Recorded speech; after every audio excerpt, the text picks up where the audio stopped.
Sir सामने आपके Bachchan sir sir centre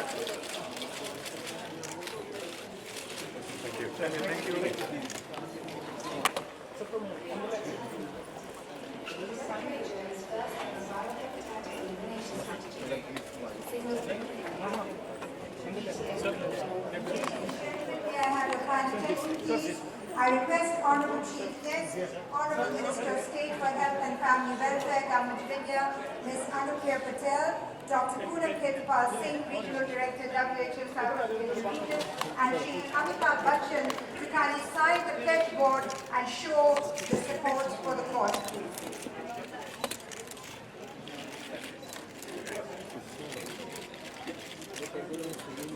चलो पीछे हो जाओ प्लीज थोड़ा पैसेज थोड़ा एक मैं हट जाऊँ आपसे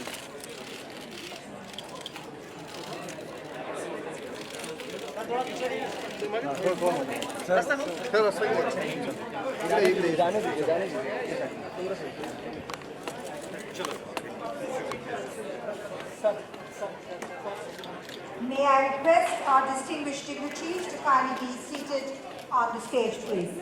Ms.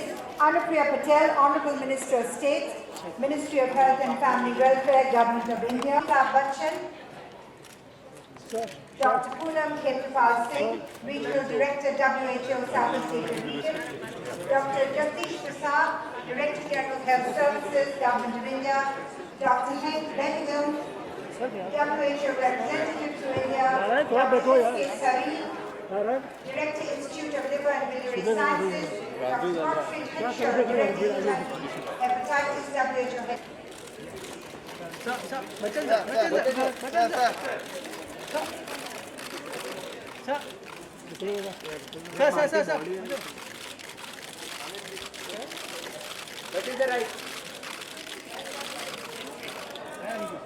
for Health and Family Welfare, Ms. Amitabh Patel, our Honourable Chief Guest. Let's give her a warm round of applause as she comes to the stage.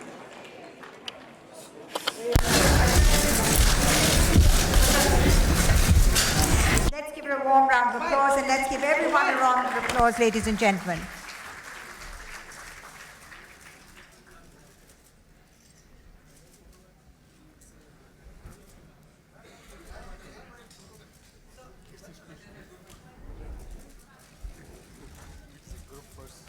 May I request our respected members of the press and media to kindly now take their places, please, in the hall so that we can commence with the function, please. Thank you. Sorry, madam. How are you? Please, my name is English.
Thank you very much, distinguished dignitaries on the stage. I now have the privilege in requesting Dr. Godfrey Henshaw, Director HIV Hepatitis, WHO Headquarters, to kindly give his opening address, please.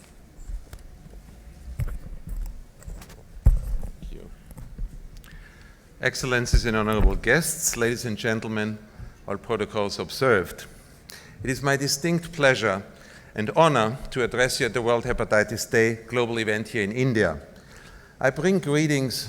Apply for a visa to Middle East or maybe any country, you will not get a visa because your hepatitis B positive. Are we not discriminating? We need to stop it today. Millions of people have their marriages broken.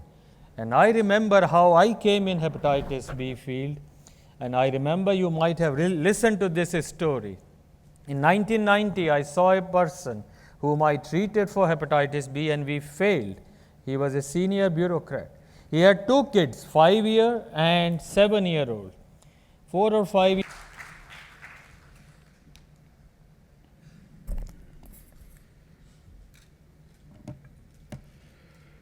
Honorable Minister of State, Anupriya Patel ji, distinguished guests on the dais, distinguished guests in the audience, ladies and gentlemen, do pardon my voice. I am trying to overcome a viral infection of cold. I want to thank the organizers today for having invited me here today on this very auspicious occasion when we celebrate the 28th of July as Hepatitis Day. There have been many debates and discussions throughout the day, through various forums and through various speakers. The speakers before me who are more qualified to talk about hepatitis have given you many statistics, so it will be futile for me to dwell on them again. I'm here today, ladies and gentlemen, to merely reiterate to you that I am absolutely committed to the cause of hepatitis. And if my face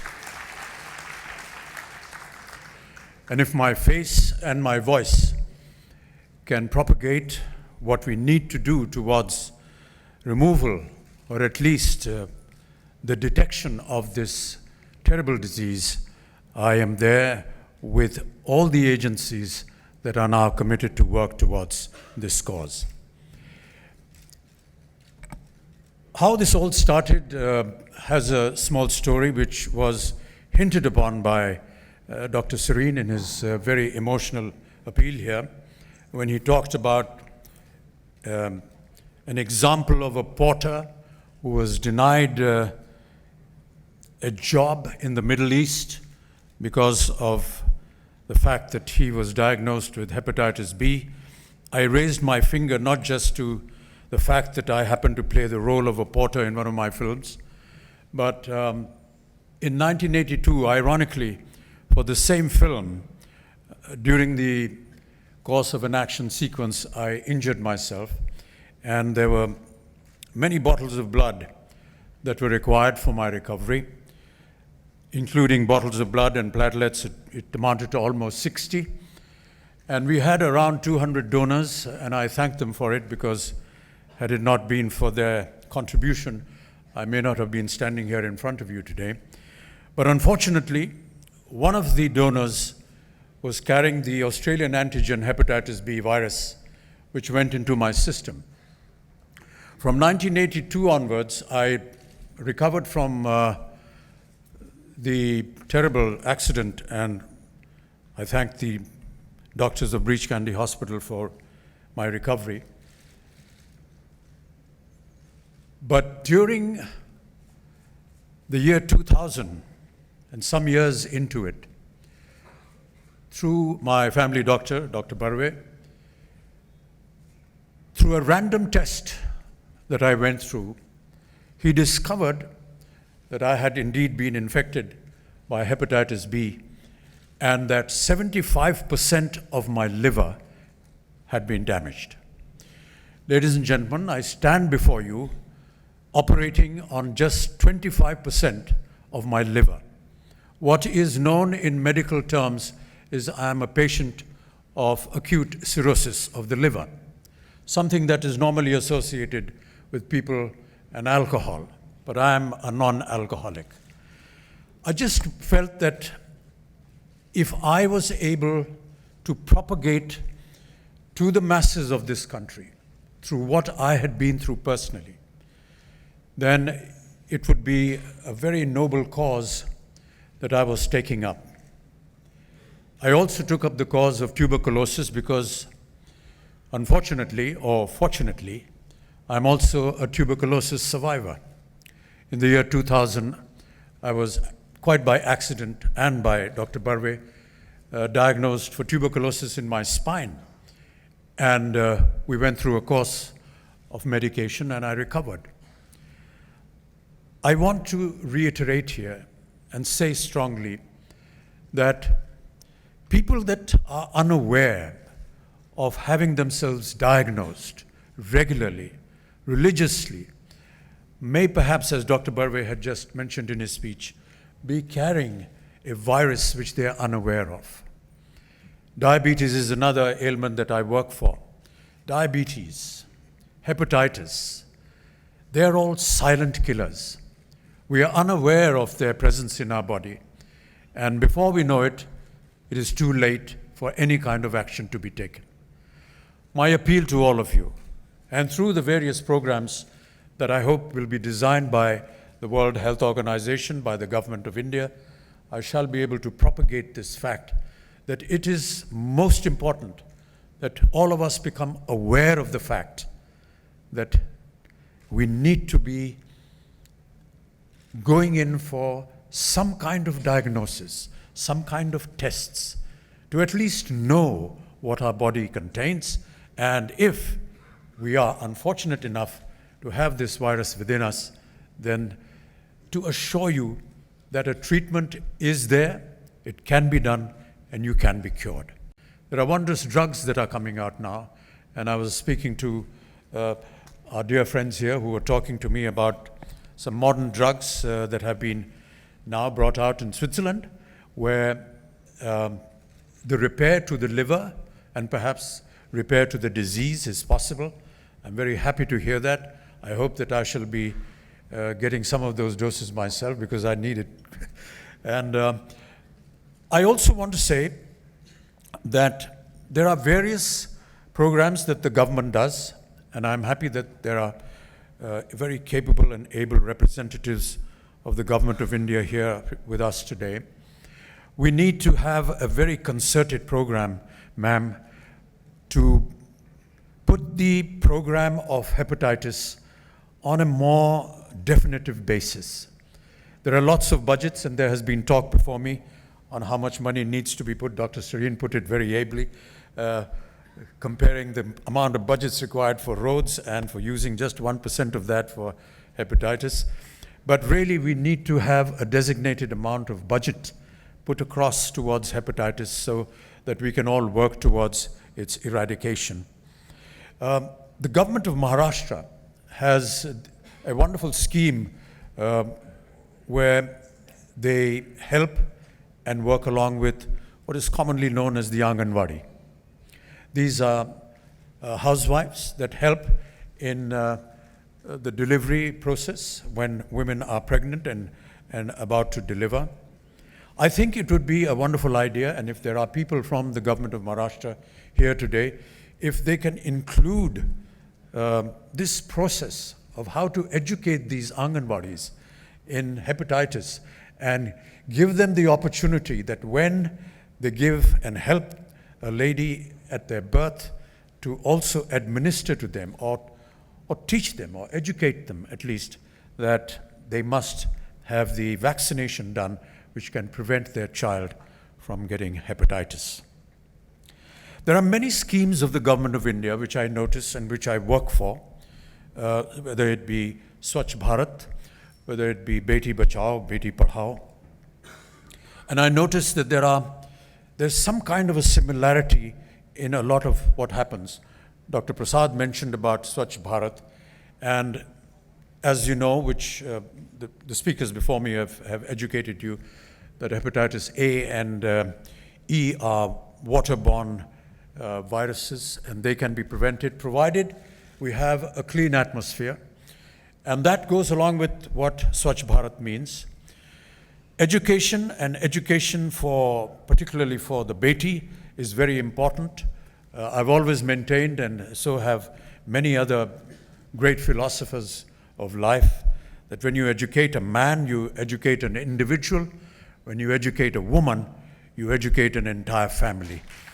And that, ladies and gentlemen, is where I feel we must bring our attention to, that all our women need to be educated so that they can impart that education at the time, let us say, for example, with the Anganwadi or the housewife in our villages and in our rural areas that need this attention most importantly. I have very little else to say, except that I look forward to the time and energy and my dedication and my devotion to this very worthy cause. I am here for you any time of the day or night, in whatever way you wish for me to represent this cause. I have dedicated myself to several other causes, and whatever you will designate for me, I shall be most willing to do that.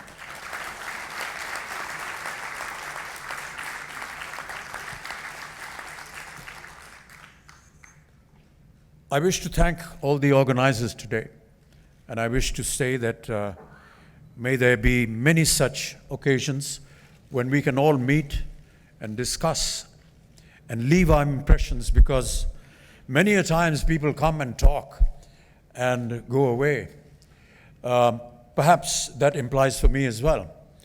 I will stand in front of a camera and I will recite a few lines which are hepatitis promotional and go away. But I want to reiterate to the World Health Organization and to the Government of India and to all the associations that are going to be working, that please pay attention to that worker that will go out and propagate this cause right down to the common man. He's the most important person. I say this because when we worked for polio and its eradication, and the fact that we achieved this great victory in making India polio-free, it was that worker who went down to the smallest villages, to the interiors, and it is they whom we need to acknowledge and respect and honor. And they are the people that are going to work for you, sir and ma'am, that will help in propagating this wonderful cause. Please look after them. They are the people that will actually go and work in the fields, and we need to honor them. If ever there is any occasion when they need to be honored and you need my presence there, I shall be more than welcome to be there. Thank you so much.